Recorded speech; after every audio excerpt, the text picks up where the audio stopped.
Hey everybody, and welcome to a new series that I want to just give a shot because I am obsessed with the weird and the wacky side of games, particularly Fallout, as I've now wrapped up covering all of them and wanted to share some of the more known and some of the less known of Fallout and other games with their weird shit. But Fallout is the stuff that I know because for some reason it's one of the games that I just obsessively think about. Not all the time, that makes it sound a bit weird, but talk about the weird lore, the weird side of things that you may have heard of, you may not have. Even if you're not familiar with the Fallout series, or if you've just watched the TV show like someone in this room right now, who may be interested in looking into the world of these sorts of games, especially if they've done TV shows or movies or whatever, just to give you a better understanding of what to expect if you're like a stranger. So I thought we could start off with Vault 108, aka the Gary Vault. If you aren't familiar with Vault 108 and Vault-Tec as a whole, that may even have to be an episode of its own. Vault-Tec has been conducting experiments within their vaults since its conception, as we found out in the TV show, where people basically paid to perform their own experiments within these vaults. Some are a bit more well known, some we have yet to see. But Vault 108 is one that stands out to me because it's so weird and bizarre in its concept that you can't help but laugh at the sheer, depressing side of it. Pardon. You will have to excuse me, I will be doing these in one take because I do not have the time, the patience, or the people to edit multiple takes together. So bear with me on that front. So like I say, Vault 108 is the Gary Vault. But before we can get into the Gary Vault, we need to go into the backstory of the Vault itself and how it was designed to fail by Vault-Tec's own design. Which there are plenty more that we can talk about if this... Well, I probably will anyway, regardless of how this series performs, because I just need to, as I said to my wife, put my thoughts on these weird fucking things down to paper. And I thought, why not make a series while I am unemployed, so that I can do something with my time that's not just sitting around and not really doing a whole lot.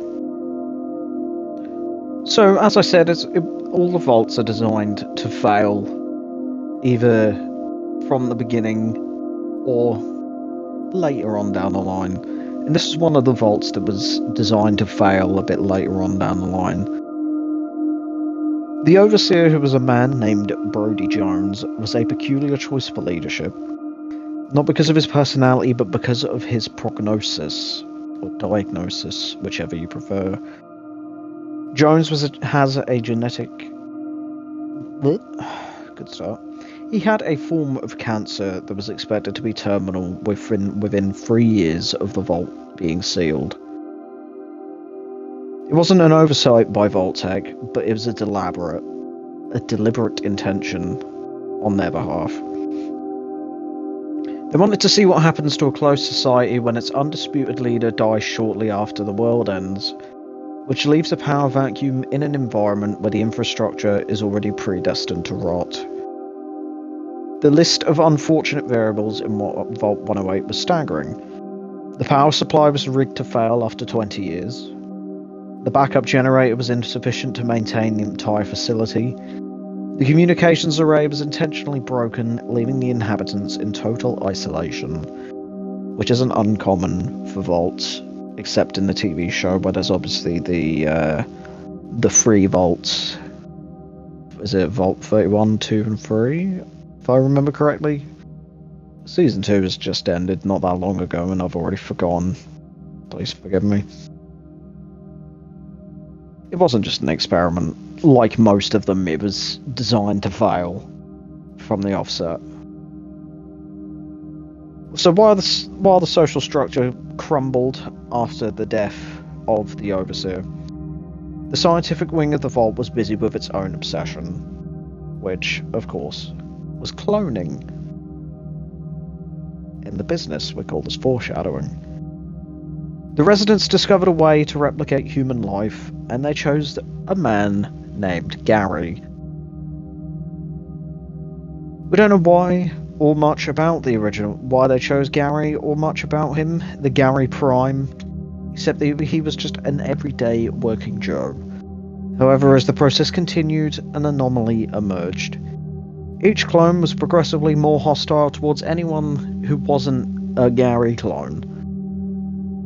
As you can imagine, in a vault with loads of people, sometimes overcrowded, as we may touch on later on,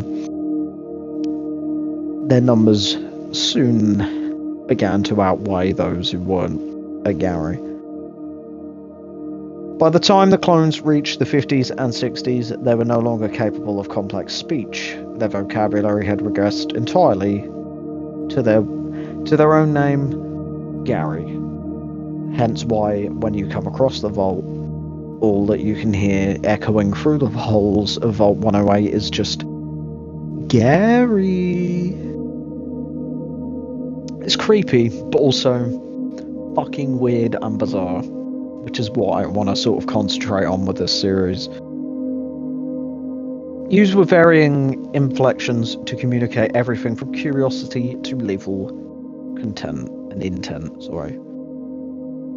Like I say, it can just be as suspicious like Gary, or more violent.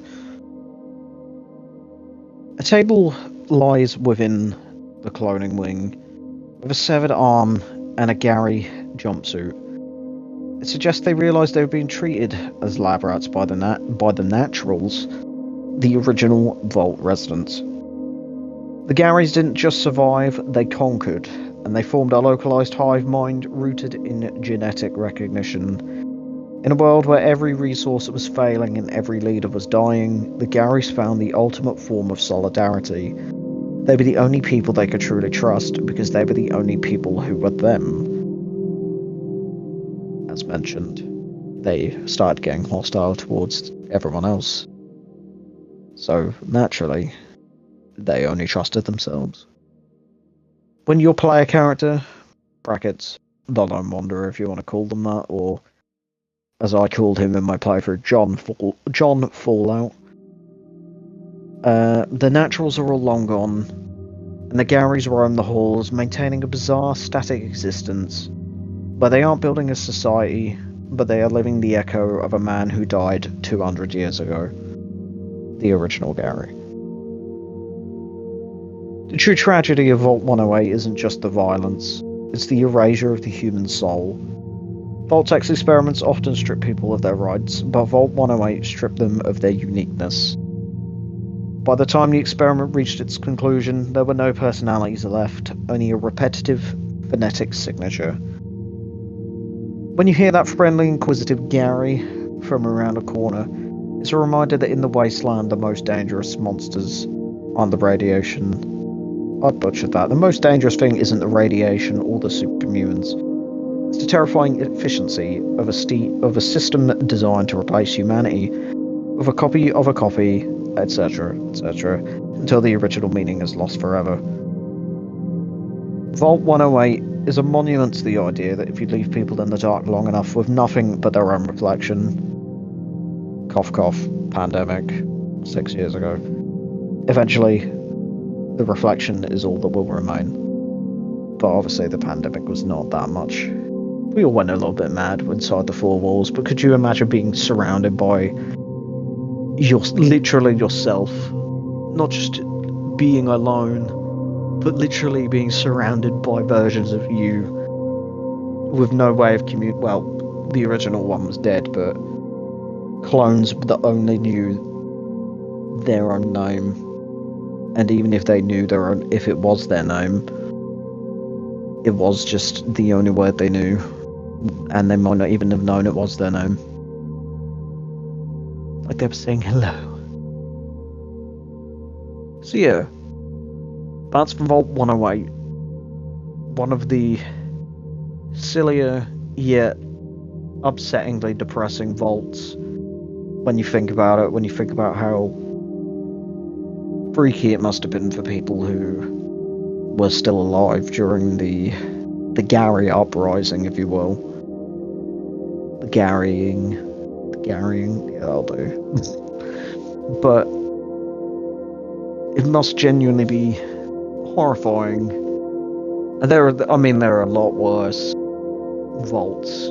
Vault-Tec just loved being evil pieces of shit, as we will probably go into, but yeah, Vault 108 stands out as one of the weirder ones for sure.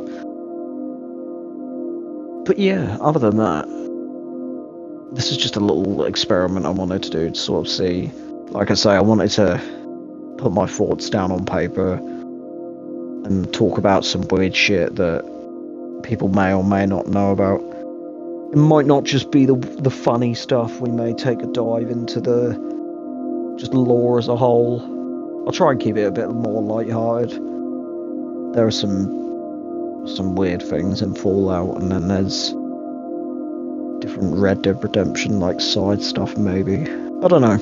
It's just an idea I had floating around in my head that I wanted to give a go. Let me know what you think if you want.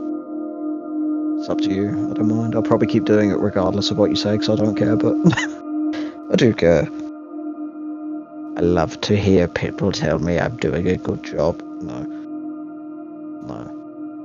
But yeah, I'll continue to do this probably. I need to think of some more topics to cover. But yeah, other than that, thank you for listening. I probably won't have gameplay in the background. It's probably just a still image, like the reviews, but who knows, maybe in the future, when I get some more time. Well, not time. I don't know what you want to call it. Again, I'm doing this on one take, so I apologise, but yeah.